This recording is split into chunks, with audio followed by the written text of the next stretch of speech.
안녕하세요. 네. 인사하겠습니다. 복된 주일입니다. 네. 일반적인 생각과 반대가 되는 생각을 하는 것을 역발상이라고 합니다.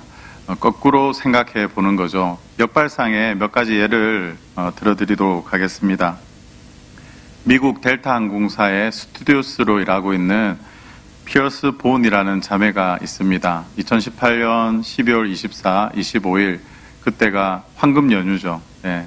여러분, 황금 연휴에 직장에서 근무하라고 나오라고 하면 여러분 마음이 어떻겠습니까? 네. 착잡하죠. 그리고 조금 더 나아가서는 이번 기회에 한번 사표를 써볼까? 이런 생각도 해보기도 합니다. 그런데 이 피어스 본 양은 그것을 뛰어넘어서 역발상으로 몸이 조금 편찮으신 아버지와 함께 이번 비행 스케줄을 좀 같이 해야 되겠다라는 생각을 하게 됩니다. 그래서 6장의 티켓을 예매하고 6번의 비행을 무사히 마치게 됩니다. 이 아름다운 소식이 아버지 할의 옆에 앉았던 마이크 랩이라는 청년이 자신의 페이스북에 이 감동적인 이야기를 올렸고 그것이 이슈가 되어서 뉴스로 나오게 되었습니다. 최근에 한국에 인기 있는 예능 프로 하나가 있습니다. 매니저와 연예인의 일상을 다루는 그런 프로인데요. 한 여가수가 지방으로 공연을 갑니다. 그런데 그 차 안에서 자신이 좋아하는 악기는 담요가 어디 있냐고 매니저에게 묻습니다. 그런데 운전을 하던 매니저가 누나 전에 음악 프로에서 제가 그것을 두고 온 것 같아요. 이렇게 이야기를 합니다. 그러니까 옆에 앉아있던 다른 매니저가 야 그거를 왜 이제 이야기해? 그게 얼마나 비싼 건데 이렇게 이야기하면서 화를 냅니다. 화를 내니까 갑자기 분위기가 싸해지잖아요. 제가 이렇게 그 프로를 보니까 그 매니저는 사실 어디서 잃어버린지도 잘 모르는 그런 눈치였습니다. 그런데 여러분 제가 그 예능을 보다가 보통 예능을 보면 막 웃고 그러잖아요. 근데 예능을 보다가 제가 회개를 했습니다. 왜 회개를 했냐면 그 연예인의 역발상의 태도를 보면서 제가 회개를 하게 되었습니다. 여러분 정말 여러분들이 아끼는 최애템이라고 그러죠. 그거를 누가 소홀히 여기거나 아니면 부숴버리면 여러분 뭐라 합니까? 이게 내한테 얼마나 소중한 건데 이걸 함부로 대해서 이렇게 망가뜨렸냐 이러면서 화를 내고 짜증을 내기도 합니다. 그런데 그 연예인의 역발상의 태도가 어땠냐면요. 갑자기 분위기가 싸해지니까 그 여자 가수가 이렇게 보고 있다가 매니저의 이름을 부르면서 이렇게 이야기합니다. 귀가 빨간데요? 화가 났어요? 이렇게 묻는 거예요. 그러면서 에이 그건 내 것이 아닌가 봐 이러면서 인연이 아닌 거야 이렇게 이야기를 합니다. 그러면서 인연이라고 하죠. 거부할 수가 없죠.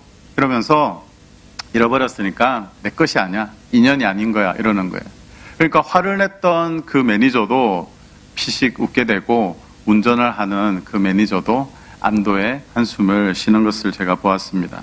최근 한국 사회는 이 갑질 행동으로 고초를 치르고 있습니다.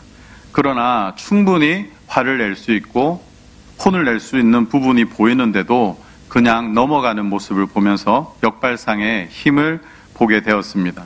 성경에도 이 역발상의 힘을 잘 아는 분이 한 분이 계신데 그분이 바로 오늘 우리가 읽은 사도 바울입니다. 사도 바울의 삶을 한번 생각해 보십시오. 사도행전 22장 3절과 4절에는 사도 바울이 자신을 이렇게 소개하고 있습니다. 다 같이 한번 읽어보도록 하겠습니다. 시작. 나는 유대인으로 길리기아 다소에서 났고 이 성에서 자라 가말리엘의 문화에서 우리 조상들의 율법에 엄한 교훈을 받았고 오늘 너희 모든 사람처럼 하나님께 대하여 열심히 있는 자라. 내가 이 돌을 박해하여 사람을 죽이기까지 하고 남녀를 결박하여 옥에 넘겼노니. 사도 바울이 자신을 소개하면서 유대인으로서 어디에서 태어났다고 했습니까? 길리기아 다소에서 태어났고 예루살렘에서 자랐다. 그리고 가말리엘의 문화에서 엄격한 율법 교육을 받았다는 겁니다. 우리나라로 치면 서울대학 정도 되는 거예요. 그러니까 유대인 중에 엘리트 중에 엘리트가 바로 이 사도 바울인 것입니다. 그런데 그는 예수님을 믿는 사람들을 잡으러 다니고 죽이기까지 했던 그런 하나님에 대한 열심이 있는 사람이었습니다. 그런 그의 삶에 엄청난 반전이 있었습니다. 그는 예수님을 믿는 자들을 잡으러 다니는 사람에서 우리가 너무나도 잘 알듯이 사도 바울로서 예수를 전하는 사람으로 바뀌게 되었습니다. 그가 이렇게 변하게 된 이유는 바로 다메섹 길 위에서, 다메섹 도상에서 예수님을 만나고 나서부터였습니다. 사울은 위협과 살기를 가지고 대제사장에게 가서 다메섹에 있는 회당들, 교회들을 돌아다니면서 이 예수 믿는 자들을 잡을 수 있는 그런 공문을 허락해달라고 이야기합니다. 그래서 그 공문을 받고 다메섹을 향해서 달려가다가 호련히 하늘로부터 빛이 그를 둘러 비추게 됩니다. 그 빛으로 인해서 사울은 땅에 꼬꾸라집니다. 그때 한 소리가 들리는 것입니다. 사울아, 사울아, 네가 어찌하여 나를 핍박하느냐? 주님, 누구십니까? 나는 네가 핍박하는 예수다. 극적으로 사울은 예수님을 만나게 됩니다. 한편 예수님은 이 다메섹에 있는 아나니아라 하는 제자에게 환상 중에 부르십니다. 사도행전 9장 11절과 12절에 이렇게 기록이 되어 있습니다. 다 같이 한번 합독하겠습니다. 시작. 주께서 이르시되 일어나 집가라 하는 거리로 가서 유다의 집에서 다소 사람 사울이라 하는 사람을 찾으라. 그가 기도하는 중이니라. 그가 아나니아라 하는 사람이 들어와서 자기에게 안수하여 다시 보게 하는 것을 보았느니라 하시거늘. 예수님은 사울에게 빛으로 만나셨고 눈을 멀게 하시고 사흘 동안 먹지도 마시지도 못하고 오로지 기도케 하셨습니다. 그래서 아나니아에게 가서 가라 이렇게 이야기하니까 아나니아가 깜짝 놀라는 거예요. 왜요? 소문이 다 났습니다. 다메섹에 사울이 예수 믿는 사람 우리를 잡으러 오고 이 사람을 만나면 죽을 수도 있다. 그래서 최대한 눈에 띄지 않고 피해야 되는데 예수님은 뭐라고 말씀하십니까? 이 사울에게 가서 기도해주고 그를 만나라고 하는 것입니다. 예수님, 제가 죽을 수도 있는데 진심이세요? 이렇게 물어보는 거예요. 그때 예수님께서 뭐라고 말씀하십니까? 아나니아에게 사도행전 9장 15절과 16절입니다. 시작. 주께서 이르시되 가라. 이 사람은 내 이름을 이방인들과 김금들과 이스라엘 자손들에게 전하기 위하여 택한 나의 그릇이라. 그가 내 이름을 위하여 얼마나 고난을 받아야 할 것을 내가 그에게 보이리라 하시니. 아멘. 그래서 아나니아는 이 사울을 만나게 되었고 사울은 사도 바울로 새롭게 인생을 살게 되었습니다. 사도행전 16장에 보면 바울과 실라가 이 복음을 전하다가 두들겨 맞기도 하고 또 감옥에 갇히게 됩니다. 여러분, 감옥 갔다 오신 적 혹시 있으세요? 없으시죠? 감옥에 갇혔다고 한번 상상해 보십시오. 어떻겠습니까? 보통은 절망하고 좌절하고 의기소침해져서 그냥 아무것도 하기 싫고 그냥 감옥에 가만히 앉아 있을 수가 있습니다. 그런데 그들은 어떻게 했습니까? 하나님께 찬양을 하고 하나님께 감사의 기도를 드렸습니다. 이것이 바로 역발상으로 그렇게 기도하고 찬양을 했던 거죠. 그렇게 기도하고 찬양하니까 하나님께서 모든 옥문을 열어주셨습니다. 기적을 베풀어 주신 거죠. 거기에 있던 간수는 그 옥문이 다 열려져 있는 것을 보고 이 죄수들이 도망갔구나, 사울이 도망갔구나 그러면서 칼을 빼내어서 자결을 하려고 합니다. 그때 사울이 어떻게 합니까? 이보시오, 이보시오, 멈추시오, 내가 여기 있습니다. 이렇게 하면서 그 간수에게 복음을 전했고 영원한 생명을 선물하게 됩니다. 여기에서 우리가 너무나도 잘 아는 말씀이 있죠. 주 예수를 믿으라. 그리하면 너와 내 집을 구원하리라.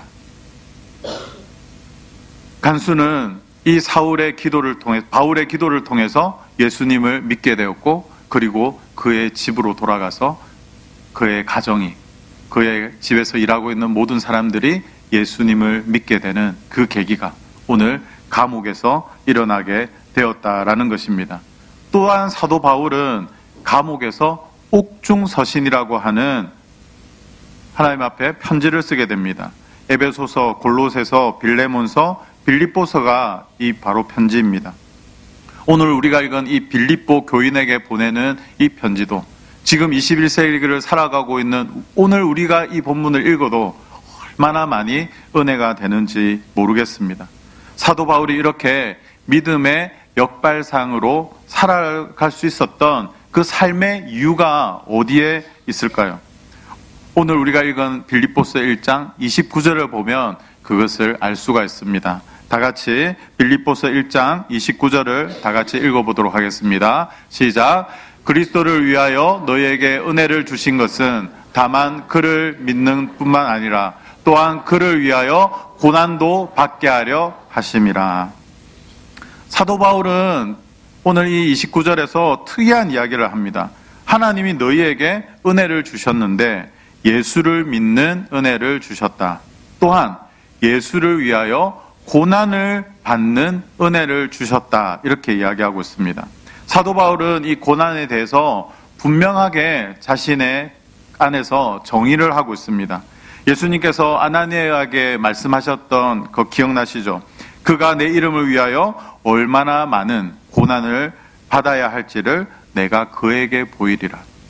그래서 오늘 이 29절을 새 번역본에서 보면 이 은혜라는 단어를 특권이라는 단어로 해석을 하고 있습니다. 하나님께서는 여러분에게 그리스도를 위한 특권, 즉 그리스도를 믿는 것뿐만 아니라 또한 그리스도를 위하여 고난을 받는 특권도 주셨습니다. 이렇게 기록하고 있는 것입니다. 여러분, 우리에게 고난이 찾아오면 우리는 어떻게 합니까? 내가 뭘 잘못했지? 하나님이 왜 나를 치시지?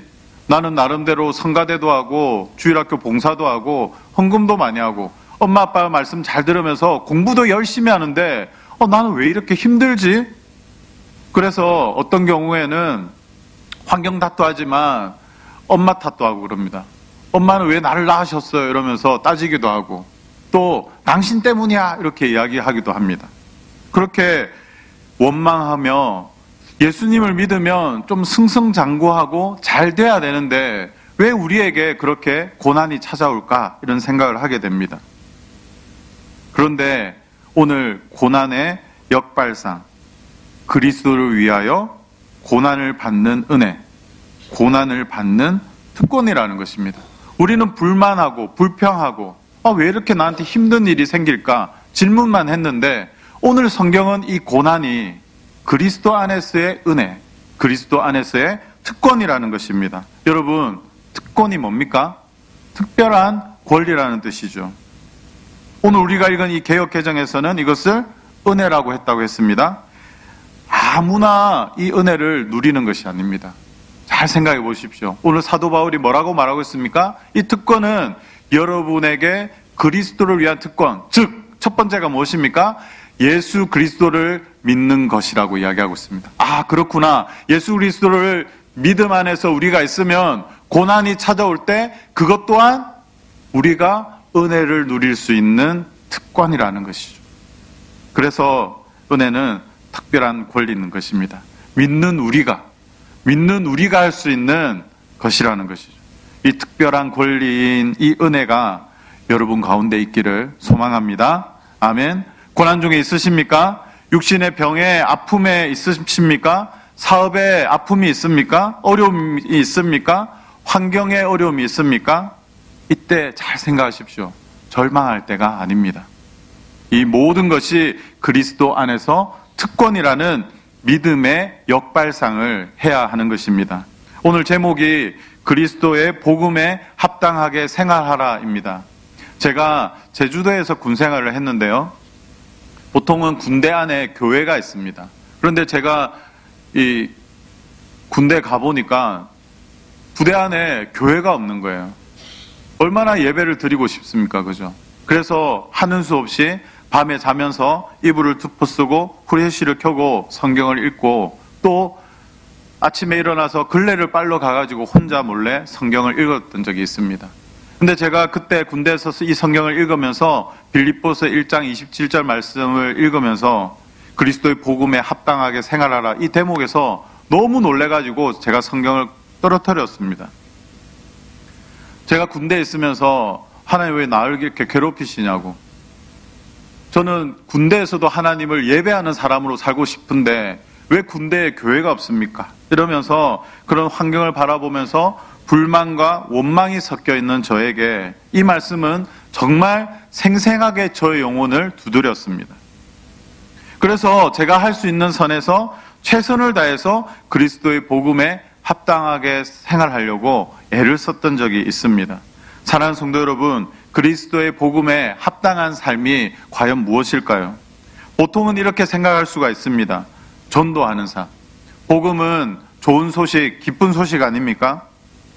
하나님이 인생을 향한 구원의 계획을 가지시고 이 땅에 예수 그리스도를 보내어 주시고 예수 그리스도의 십자가의 보혈의 피로 말미암아 우리의 죄를 씻으시고 그리고 우리가 예수 그리스도를 믿음으로 말미암아 구원을 받고 그리고 이 예수 그리스도의 이름을 다른 사람에게 전하면서 그들을 예수님께 초대하는 것, 전도하는 삶이 그리스도의 복음에 합당한 삶이다. 이렇게 생각을 할 수가 있습니다. 여러분, 이것 또한 복음에 합당한 삶이 맞습니다. 하지만 반은 맞고 반은 틀립니다. 생각을 한번 해보십시오. 예수 믿으세요. 예수 천국, 불신 지옥을 외치고 북을 치면서 온 동네를 돌아다니면서 전도했던 우리 믿음의 어르신들의 그때를 생각해보면 정말 구름대와 같이 많은 사람들이 교회에 찾아오고 했습니다. 그런데 지금의 우리의 현실은 어떻습니까? 전도를 하면 안 되는 그런 시대를 살아가고 있습니다. 종교를 강요하면 안 됩니다. 학교에 선생님으로 일하고 있는 형제 자매들은 내가 교사로서 기독교인으로서 정말 우리 반에 주신 이 영혼들을 위해서 얼마나 눈물로 기도하면서 이 아이들에게 복음을 전하기 위해서 애를 쓰는지 모릅니다. 그런데 복음을 전할 수가 없습니다. 한국교회의 현실은 어떻습니까? 예수 그리스도의 사랑을 외치고 이웃 사랑을 외치지만 들려오는 소식들은 어떻습니까? 성적인 타락, 돈에 눈이 멀어 개인 사유화를 하고 자녀에게 세습을 하기도 합니다. 그래서 교회가 세상을 걱정하는 것이 아니라 이제는 세상이 교회를 걱정하는 그런 시대 속에 우리가 살아가고 있습니다. 교회가 세속화가 되었습니다. 외치면 모이던 그런 시대, 내가 예수를 믿습니다 이렇게 말하면 모든 사람들이 믿었습니다. 그런데 그때는 전제되어 있는 것이 있었습니다. 그것은 그분들의 깨끗한 삶이었습니다. 그런데 이제 시대가 흘러 교회가 세속화되면서 교회는 그 힘을 잃어버렸습니다. 그래서 예수 믿으세요 이러면 영화 친절한 금자씨의 대사처럼 너나 잘하세요 이렇게 사람들이 비아냥거리는 것이죠. 2019년도를 시작하면서 우리에게 이 믿음의 역발상이 있었으면 좋겠습니다. 한번 생각을 바꾸어서 생각해 보십시오. 그냥 예수만 전하는 종교 생활이 아니라 우리의 삶으로 살아가는 그런 삶이 있는 우리의 신앙이 되었으면 좋겠습니다. 입으로만 예수님의 사랑을 외치는 그런 종교 생활이 아니라 우리의 삶으로 예수님의 사랑을 실천하는 살아내는 그런 삶을 살아갔으면 좋겠습니다. 제가 섬기는 교회는 일산에 있습니다. 일산 탄현동 주민센터에서 지역사회 보장 협의체라는 것을 만들었습니다. 그래서 저도 종교인의 대표로 참석하게 되었습니다. 사람들이 모여서 이 이웃 주민들을 위해서 어떤 일을 하면 좋을까 여러 가지 사업을 구상하다가 제가 장애인과 또 독거 어르신들을 위해서 좀 밑반찬 봉사를 좀 하면 좋겠다 이런 이야기를 했습니다. 그래서 20가정 정도를 선택을 하고 교회에서 준비를 하였습니다. 다른 적십자나 부녀의 많은 단체에서도 학생들도 같이 참석을 했습니다. 그래서 준비 모임을 하는데 한 성도님이 이렇게 이야기하는 겁니다. 목사님, 우리 집에서 먹는 반찬 말고 손님이 왔을 때 하는 반찬처럼 정말 이 고급진 재료를 가지고 정말 맛있게 그렇게 좀 드렸으면 좋겠습니다. 돈이 조금 더 들더라도 싼 거 말고 비싼 거 해서 좀 드렸으면 좋겠습니다. 이런 이야기를 하더라고요. 그래서 제가 그런 것들을 다 받았습니다. 그렇게 이야기하면서 제가 그분들에게 이런 이야기를 했습니다. 주민센터에서 종이 가방도 만들어주고 또 배달할 때 입으라고 조끼도 만들어주고 했습니다. 그래서 이 종이 가방에다가 우리는 예수라는 이름을 적지 말고 또 교회의 이름을 스티커로 붙이지 말자.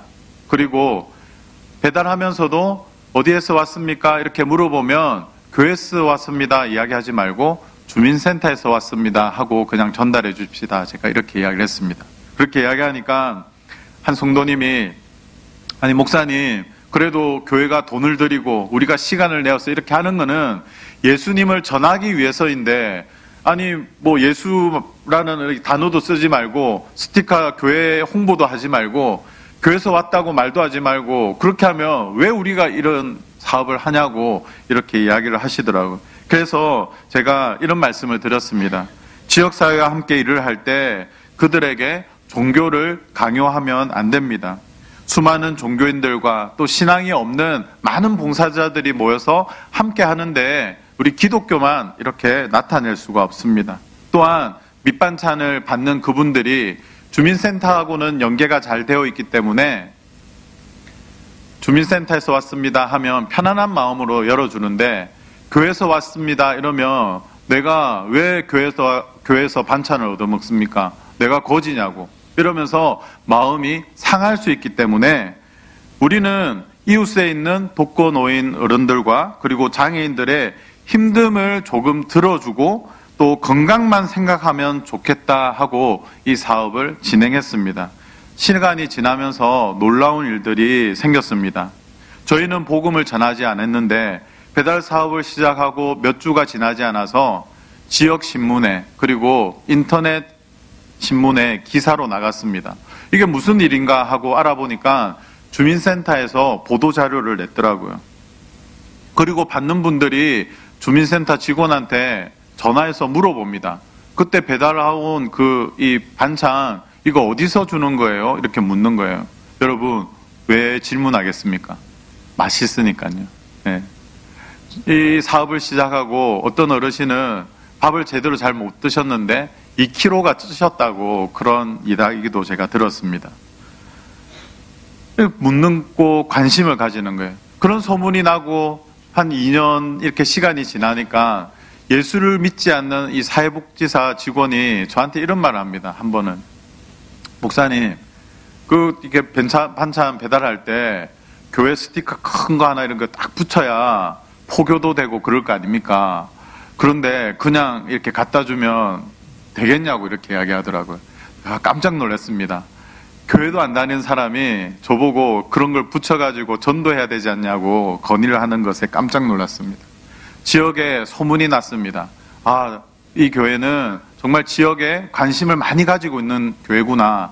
그래서 한 센터장님이 봉사자들하고 이야기하면서 이 탄현동에 있는 그 교회가 정말 아름답고 관심도 많이 가지고 너무 훌륭한 것 같다 이야기를 하니까 한 봉사자가 그러더랍니다. 제가 그 교회 다닙니다. 이렇게 이야기하더래요. 왜요? 얼마나 자기가 그 교회 다니는 것이 자랑스럽고 뿌듯할까요? 제가 그 이야기를 듣는데 문득 이 말씀이 생각이 나더라고요. 마태복음 5장 16절 말씀요. 이같이 너희 빛이 사람 앞에 비치게 하여 그들로 너희 착한 행실을 보고 하늘에 계신 너희 아버지께 영광을 돌리게 하라. 교회는 그냥 종교 생활을 맡고 정말 진심으로 사랑하는 마음으로 이웃을 대했더니 어떻게 해요? 우리의 착한 행실을 보고 그들이 하나님께 영광을 올려드리는 것입니다. 그리스도의 복음에 합당하게 생활하기 위해서 이제 우리가 어떻게 해야 할까요? 달리 말하면 내 주변에 일어나고 있는 나쁜 환경, 거듭되는 실패의 현상만을 바라보면서 그럼에도 좌절하지 않고 사도 바울과 같이 찬양하며 여호와를 높일 수 있었던 믿음의 역발상을 할 수 있는 그 원동력은 어디에서 오느냐 하는 것입니다. 자동차가 달려가려면 뭐가 필요합니까? 기름이 필요합니다. 그리스도인에게 필요한 것은 무엇입니까? 은혜입니다. 그런데 이 은혜가 어디에서 옵니까? 어디에서 옵니까?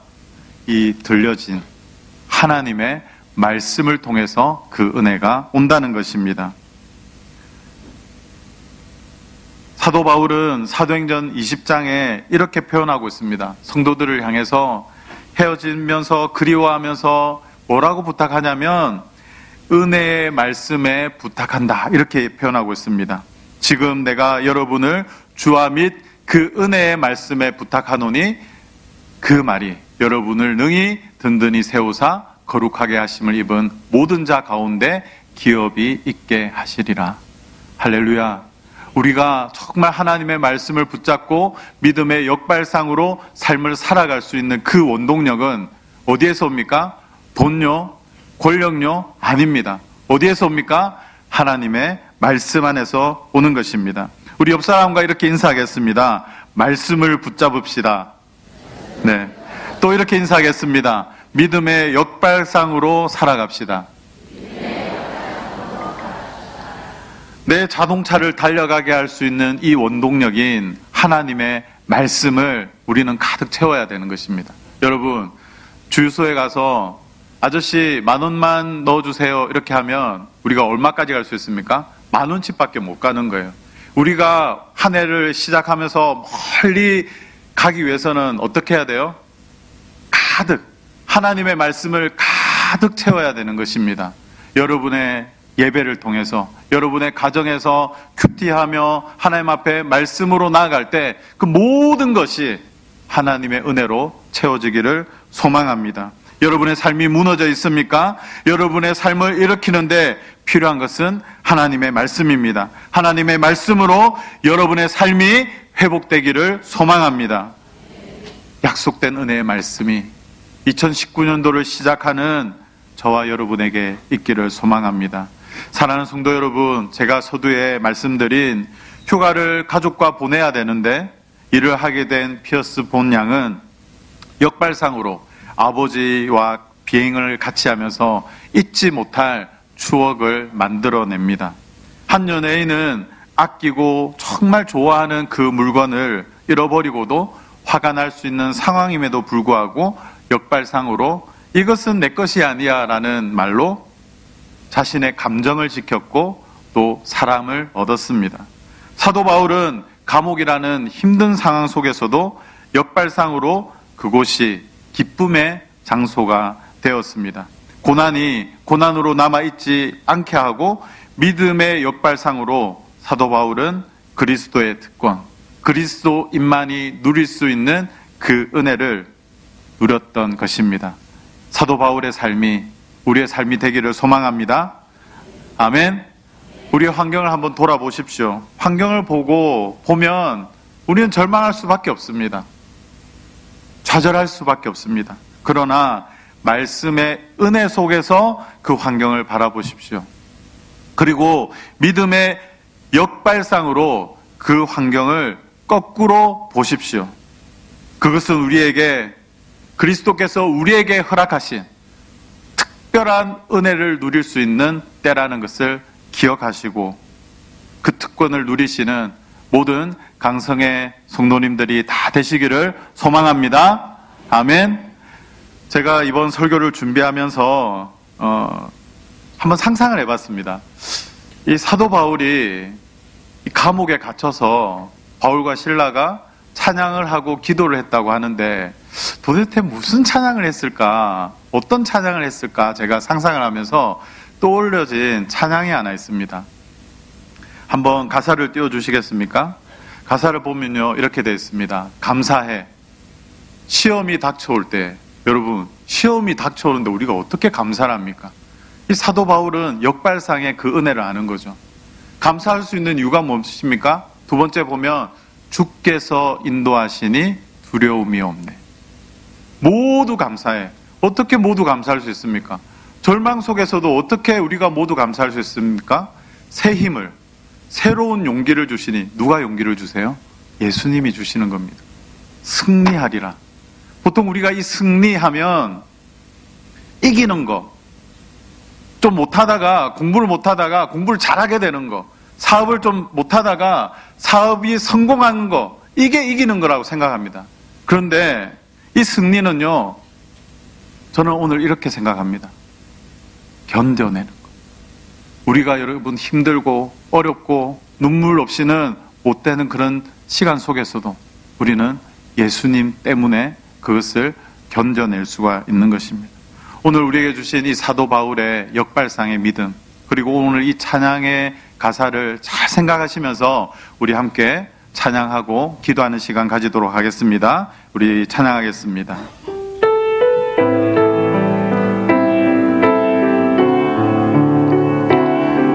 감사해